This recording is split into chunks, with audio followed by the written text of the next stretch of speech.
It's time for Zoo Tales. Welcome into the Oklahoman's video studio. I'm Dave Morris alongside my friends Rachel and Andrea from the Oklahoma City Zoo. Ladies, welcome in. Thanks for having us. Great to see you. How's your fall going? It's going well. Survived Halloween at the zoo. Big Haunt the Zoo happened just weeks ago. And now we've launched straight into fall festivities at the zoos. There's some educational things we're going to talk about today. An update on Kai the elephant, some gorillas, and this guy, notably. Let's just start right there. Who do we have here? This is Archer. He's obviously a very, very tiny little snake. He's a western hognose snake, and they are native to Oklahoma. He's a western what? Western hognose. So if you can get a good look at his I see kind of the pointed nose. So that's just an additional scale they have on their snout, and it's upturned because it helps them to burrow into loose soils, which is what they prefer to live in. So not only do they burrow underneath it to keep themselves away from a lot of heat or cold, but they're also hunting frogs and toads in the soil because that is their favorite thing to eat. And those guys tend to bury themselves in there, so they have that little tip of their snout to help them bury. How big? You mentioned Archer is about as big as he's going to get?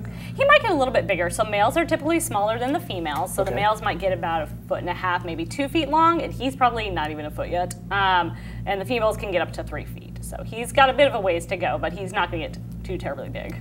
So what size of a frog and toad do these guys eat? So probably little things. These guys basically lots of little things. Yeah. But they're well designed for eating frogs and toads. So if you've ever picked up a toad, oftentimes they'll inflate their bodies because they think you're going to eat them and they're trying to make it really hard. So what these guys have are some teeth in the backs of their jaws that they use to puncture the toads. So when they start to inflate in their jaws, they puncture them, they deflate, and then they can eat them. And also, you know, if you've ever had a dog get a hold of a toad, they do have toxins in their skins that can make your dogs and cats sick. So these guys also have chemicals they can produce to help to handle that toxin. So they're well designed for what they do. This is fascinating. I know, right?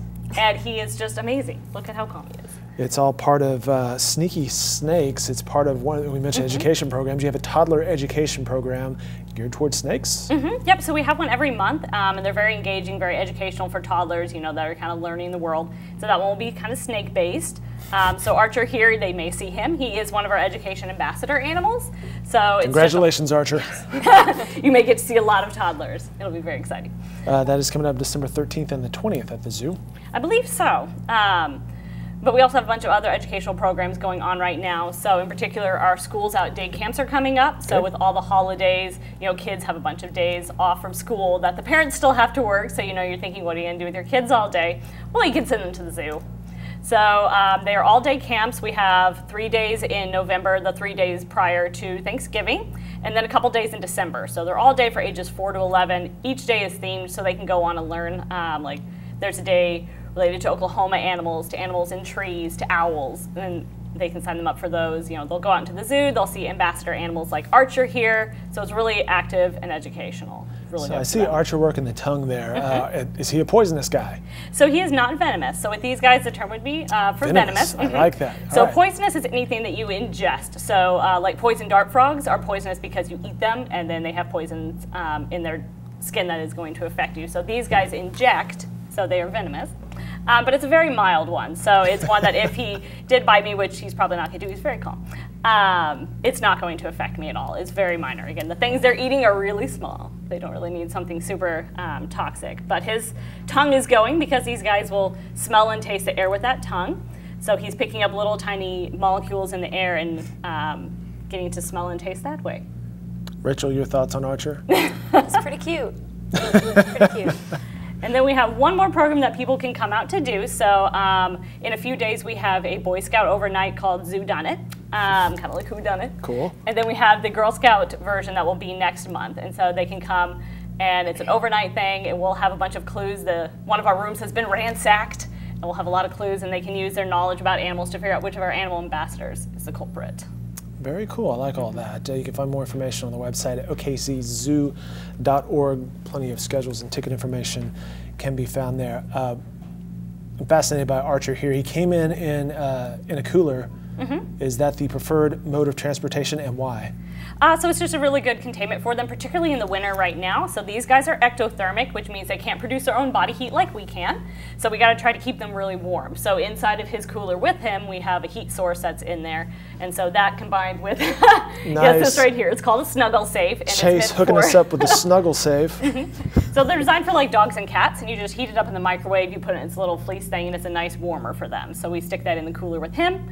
He has plenty of space to get off of it if he gets too hot, but it keeps him nice and warm in these, 30, 20 degree temperatures.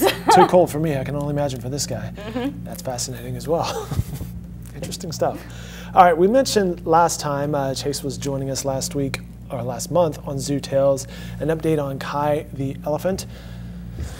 Rachel, how's Kai doing? Kai is doing wonderful. Fantastic. So we're very, very happy with all of the progress that she's making. We even think she's a little advanced. Yeah?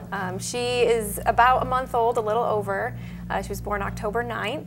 And at this point, she's already starting to taste some solid foods. So usually we expect that at about 2 to 3 months old, but she's already started sampling some mushed banana and a couple of little chunks of apple, so we're pretty excited about that. What would she have had before the solid food? Just so she liquids, is still I guess, nursing from mom, Gotcha. so she will nurse for 2 to 3 years. Okay, but has moved on to the solids. Yes, so it'll be a combination for a while until she stops nursing, but the significance of the solid foods is once she starts actually enjoying the solid foods and wanting them, that's when we can really hit the ground running with training. Well, tell me more about training. What sort of training is ahead for Kai? Training is really important for elephants. They are the #1 advocates of their own health care, so all of the training that we do with them is everything we need to do to take care of them. So a lot of different medical behaviors, husbandry behaviors, visual checks of their whole body. Every week we do a blood collection on the elephants, for example. We take their blood pressure, we do ultrasounds, we do a lot of different medical things with them, so we rely on them participating in that voluntarily, all 100% voluntary training, and all of that comes with really good treats. So once she starts eating the treats, then the voluntary training comes along with that. So she starts to look forward to the rewards. She's going to be a little more receptive to the various tests. Yes, and so right now, before she is eating the solid food, we're using different types of reinforcers for her. So the biggest thing that's reinforcing to her right now is playtime. She's a baby elephant, she loves to play. So we've started what we call separation training with her, where she gets a little bit comfortable being a little bit away from mom. So still close enough to touch, smell, see, all of that, but to understand that she can come over and have a little bit of independent playtime and go back to mom whenever she wants, but to gain that comfortability doing that. So that's where we put a big rubber tub filled with warm water and toys and playtime and allow her to come over and play and enjoy all of that as her reinforcer. She looks like she's having a great time. Oh, she has a blast. Just in the last week and a half, she's really gained a lot of independence in doing that, where she spends probably 95% of her time playing in the bucket and interacting with the caretakers, and only runs back over to mom for probably about 5% of the time that we do those sessions. Cool, and that was mom back there in the background. Correct. Asha. Asha, yes. So And mom's how is getting Mom her doing? bath during that process as gotcha. well, which is another part of their daily routine. So how is Asha doing? She's doing great. Asha is an excellent mother. This is her 3rd calf, so she's very experienced in raising babies at this point, and she's a really, really gentle mom and does a really good job of watching over the baby, as well as the other females in the herd. You guys probably have a whole lot of fun shooting video of these elephants, right? It's constant. Yeah, it's hard to get any work done when she's around because she's so cute. It's good stuff. All right, you can find out more information about the elephants on their website at okczoo.org as well. This month, you guys have a gorilla cell phone challenge. What's going on there? That's right. So that is something that we're doing at the zoo this month for gorilla conservation. So the way that that works is if anyone has any old electronics, whether that's cell phones, tablets, old iPods, you can bring that to the zoo up to guest relations and you can donate it as a part of this challenge. And it actually helps gorillas in the wild. The reasoning behind that is that these electronics have a component in them called coltan, and it's something that's mined in a lot of the gorilla habitats. So the more coltan that we actually recycle, the less we have to disturb these habitats with gorillas as well as many other species. So if you bring your electronics up to guest relations, you'll actually be entered in a drawing to win special prizes. Some of those prizes are animal art, and then we're also giving away a family membership that lasts for a whole year. So they're pretty good prizes. Great prizes, and a good way to get rid of those unneeded, unusable electronics. Everybody has a drawer of like all that old junk, so great way to get. Probably have old eyeglasses and old cell phones that no longer work. Also, it's kind of interesting to go back and think of the cell phones you had throughout your life. You know, press the button 3 times to get C or something. All right, again, more information at okczoo.org. Any final thoughts on Archer here? Things that we should know about? I mean, just that he is one of the animals that you can only see if you do our education programs. You cannot go out into the rest of the zoo and see Archer here, only if you do our programs. That's a good We have a bunch of other ones too. All right, ladies, thanks so much for your time. Appreciate it. Thank you for having us. Chase, good to see you behind the scenes there as well. Happy Thanksgiving, everyone. Happy Thank you Thanksgiving. as well.